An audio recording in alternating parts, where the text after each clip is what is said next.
रजनी को बचपन से ही पेंटिंग का बहुत शौक था। वो हमेशा से ही पेंटर बनना चाहती थी, पर उसकी माँ और पिताजी ने उसको कभी भी इस चीज के लिए सपोर्ट नहीं किया और उसकी शादी नीरव से हो गई। नीरव रजनी को बहुत प्यार करता था, पर रजनी हमेशा चुपचाप ही रहती। वो इस शादी से खुश नहीं थी। वो ये शादी नहीं करना चाहती थी। उसे तो हमेशा से पेंटर जो बनना था। अपने इस सपने को वो नहीं पूरा कर पाई, इसलिए वो हमेशा उदास रहती थी। रजनी, बहुत ही बढ़िया फिल्म लगी है, कल देखने चले? नहीं जी, कल मुझे बहुत काम है, मैं नहीं जा पाऊंगी। अच्छा तो कोई बात नहीं, संडे को चलते हैं। देखिए, मुझे फिल्म देखना पसंद नहीं है, आपको जाना है तो चले जाइए। नीरव को मना करके रजनी वहां से चली जाती है और अपने बैग को खोलकर उसमें बंद पड़े ब्रश और कलर्स को देखकर रोने लगती है। रजनी, चलो ना कहीं बाहर खाने चलते हैं, कुछ तुम्हारी पसंद का। जी मुझे नहीं जाना, मेरी तबीयत ठीक नहीं है। रजनी वहां से चली जाती है। नीरव को समझ नहीं आता कि रजनी उससे इतना दूर क्यों रहती है। वो जब भी उसके साथ वक्त बिताना चाहता है, रजनी कोई ना कोई बहाना बना देती है। एक दिन घर पर कोई नहीं था। रजनी घर का सारा काम जल्दी से खत्म कर लेती है।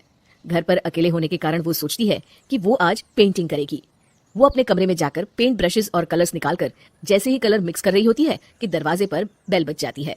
अब कौन आ गया इस वक्त? इतनी मुश्किल से तो मुझे पेंट करने का मौका मिला है। रजनी दरवाजा खोलती है तो उसकी सास अपनी सहेलियों के साथ खड़ी होती है और सब घर के अंदर आ जाते हैं। अरे बहू, सबको शरबत बनाकर पिला दे, बाहर तो बड़ी गर्मी है। जी। रजनी पेंट ना कर पाने से उदास हो जाती है। उसे गुस्सा भी आ रहा होता है कि उसने इस शादी के लिए हाँ क्यों कह दी। वो रसोई में जा रही होती है कि उसकी सास उसे रोकती है। बहू, सबके खाने का भी इंतजाम कर लेना, आज का लंच तो ये सब यहीं करेगी। हाँ। रजनी बिना कुछ कहे रसोई में चली जाती है। सबके लिए खाना बनाती है। सब खाना खाते हैं और रजनी घड़ी देखती है कि ये सब कब जाएंगे ताकि वो अपनी पेंटिंग कर सके। जब शाम होती है तब सब चले जाते हैं अपने घर। अरे बहू, सब तेरे खाने की तो बहुत तारीफ कर रहे थे, सबको बहुत अच्छा लगा खाना। आपको मुझे सुबह बताना चाहिए था ना कि आपकी सहेलियां आ रही हैं। पता भी है कितना वक्त लगा सारा खाना बनाने में। अरे बहू, तू ऐसे कैसे बात कर रही है मुझसे? तो और कैसे बात करूं? मैं इस घर की कोई नौकरानी नहीं हूं कि इतना काम करूंगी। रजनी अपने कमरे में जाकर दरवाजा बंद कर लेती है। शाम को जब नीरव आता है तो उसकी माँ उसे पूरी घटना के बारे में बताती है। क्या रजनी ने आपसे इस तरह बात की माँ?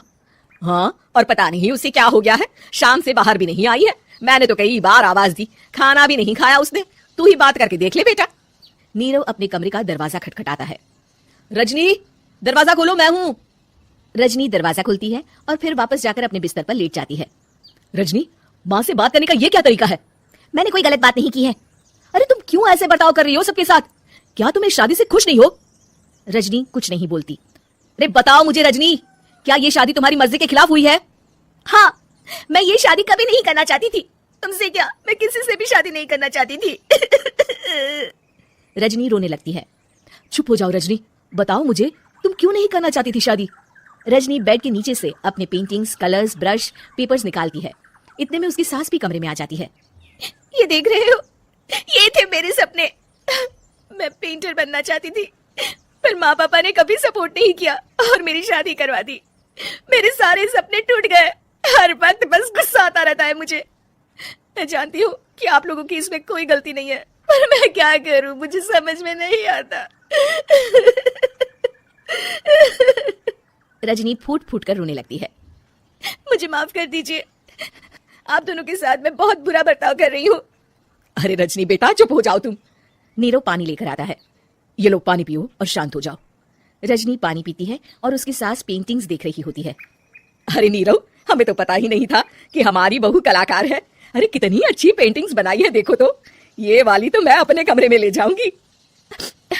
आपको ये पेंटिंग्स अच्छी लगी?